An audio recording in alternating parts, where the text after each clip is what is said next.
आज की इस क्लास में कक्षा 10वीं के लिए संस्कृत का एक प्रश्न पेपर हम इस वीडियो में कंप्लीट करेंगे। तो जितने भी प्रश्न मैं आपको इस वीडियो में बताने वाली हूँ, पूरे प्रश्नों को आप कंप्लीट करें। सभी के आंसर मैंने पहले ही तैयार कर लिए हैं, केवल हमें प्रश्नों को समझना है। तो ज़्यादा समय नहीं लूँगी, कम समय में पूरे प्रश्नों को आपको बताऊँगी। तो चलिए शुरू करते हैं। पहला प्रश्न है आपका उच्चतम विकल्प जित्वा लिखत। तो पहला है रामेन इति रूपम कस्य विभक्ति अस्ति। तो जो रामेन है इसमें आपकी कौन सी विभक्ति है? तो इसमें तृतीय विभक्ति है। दूसरा है राजन शब्दस्य प्रथमा विभक्ति बहुवचनस्य रूपम अस्ति। तो इसका आंसर रहेगा राजन। ये तीसरा वाला सही है। अगला प्रश्न है रमा इति शब्दस्य बहुवचनस्य रूपम अस्ति। तो इसका आएगा रामा नाम। चौथा है आपका रमाभ्याम इति पदम कस्य वचनस्य अस्ति। तो इसका आंसर रहेगा द्विवचनम। अगला है आपका इदानी वायुमंडलम डेडेस प्रदूषितम अस्ति। तो इसका आंसर रहेगा भ्रसम। तो ये आपके 5 सही विकल्प हो गए हैं। अगले प्रश्न की ओर हम बढ़ते हैं। तो ये आपका अगला प्रश्न है औद्योलिखितेषु अव्ययम नास्ति। तो इसका आंसर रहेगा अस्तु। अगला जो प्रश्न है इसमें रिक्त स्थान की पूर्ति आपको करना है। पहला है विरुद्धम भोजनम इतनयो पदायो विशेष पदम डेडेस अस्ति। तो इसका आंसर रहेगा भोजनम। दूसरा है मधुरानी गीतानी इतनयो पदायो डेडेस विशेषणम अस्ति। तो इसका आंसर रहेगा गीतानी। तीसरा है आपका वनम इतस्य परायपदम डेडेस अस्ति। तो इसका आंसर रहेगा कानम। चौथा है कुटिलम इतस्य परायपदम डेडेस अस्ति। तो इसका आंसर आएगा आपका वक्रम। और पांचवा है निर्लम तस्य विलोम पदम डेडेस अस्ति। तो इसका आंसर रहेगा समलम। और छठा है सार्थकम इतस्य विलोम पदम डेडेस अस्ति। तो सार्थकम का उल्टा क्या रहेगा? निरर्थकम। तो ये आपके रिक्त स्थान हो गए हैं। अगला आपका जो प्रश्न है तीसरा युग्म मेलन कुरुत। आपको जोड़ियां बनानी है। इसमें पहली जोड़ी है सूर्य प्लस उदय। तो इसका आंसर रहेगा गुण संधि।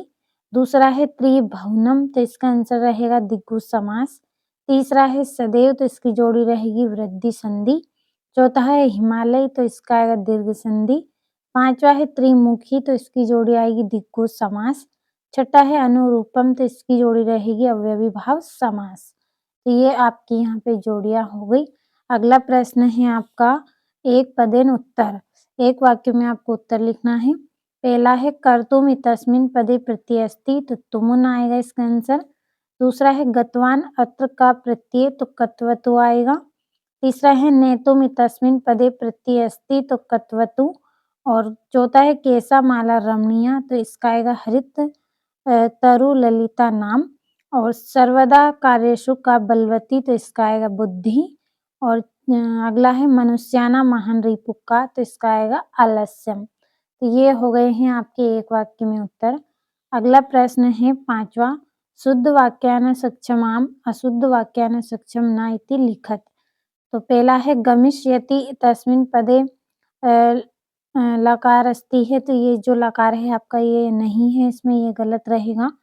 दूसरा है अपसयन तस्मिन् पदे रड लकार अस्ति। तो ये आपका आम रहेगा। तीसरा है गच्छामि तस्मिन् पदे एकवचनम अस्ति। तो आम रहेगा।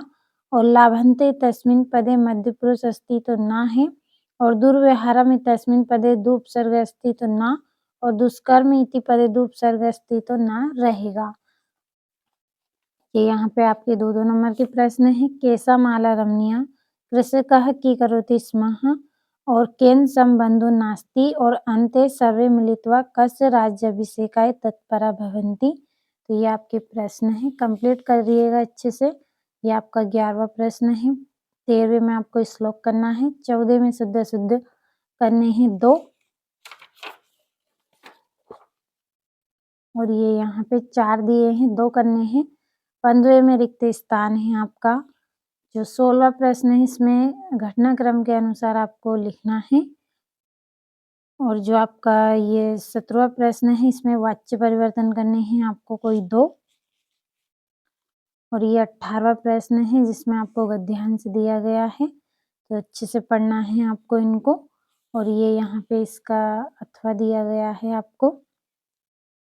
और जो आपका ये 19वां प्रश्न है ये भी आपका अगर ध्यान से पढ़िएगा, इसी में आपके पूरे प्रश्न के आंसर हैं। ये यहाँ पे है आपका अधूरा प्रश्न और ये इसका अथवा।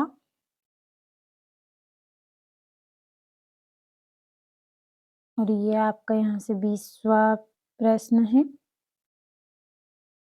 तो अच्छे से आपको पूरे प्रश्नों को कंप्लीट कर लेना है। और ये यहाँ पे तो आज की इस क्लास में मैंने आपको पूरे इम्पोर्टेंट क्वेश्चन बताए हैं। ये आपका आवेदन पत्र है और 23वें में निबंध करना है। तो अच्छे से आप कंप्लीट करें पूरे प्रश्नों को।